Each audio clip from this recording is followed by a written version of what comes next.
นดาวอ้อยยืนสรอลังគ្នាដោយใจបន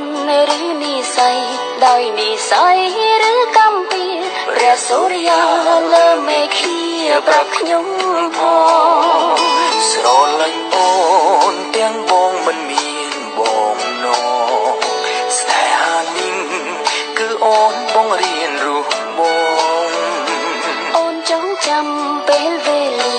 ដូចជាគ្រាស្របំប្រងអូននឹងបងបានចងក្រងព្រៃស្នេហាពិនរឿងក្រុមយ៉ាងគឺជាវាសនាមិនស្ដាយក្រោយនឹងសាងស្នេហាកាន់ដៃគ្នាឆ្លងវដ្តសង្សារស្នេហាពិតពីមនុស្សម្នាក់បណ្ដោយវេលា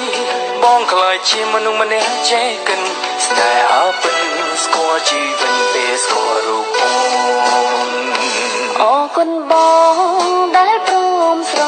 ឡាញ់អូនព្រោះរូបអូ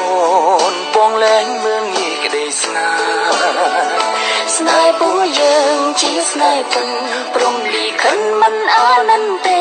ពេលវេលានៅក្បែរគ្នាមានកងឡត់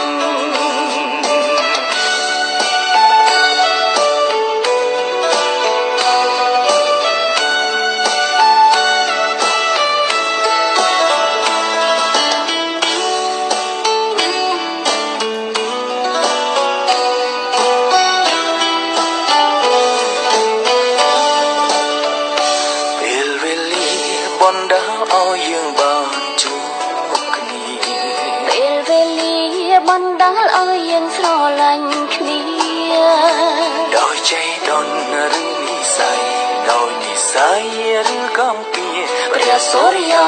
លើមេឃាប្រាប់ខ្ញុំផងរឿងគ្រប់យ៉ាងគឺជាវាសនាមិនស្ដាយក្រោយនឹងសាំងស្នេហាកាន់ដៃគ្នាឆ្លងវដ្តសង្សារស្នេហាពិតពីមនុស្សម្នាក់ដែលអស់សង្ឃឹមខំញញឹមរកនៃជីវិតស្នេហាពិតរំពងចេញពេលស្គាល់រូបបងពេលវេលាបណ្ដាលឲ្យយើងជួបគ្នាពេលវេលាបណ្ដាលឲ្យយើងស្រឡាញ់គ្នាដោយใจដិនឬនិស័យដោយនិស័យឬកម្មពីព្រះសូរិយាលើមេឃាប្រាប់ខ្ញុំផង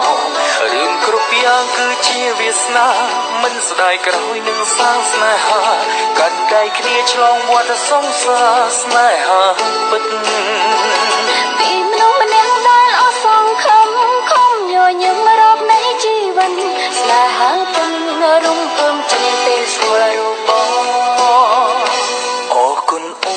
នដែលព្រមស្រឡាញ់រូបបងអរគុណបងធ្វើឲ្យអូនស្គាល់ក្តីស្នេហ៍ស្នេហ៍ពួកយើងជាស្នេហ៍ពិតព្រមលីខិនមិនអានន្ទទេ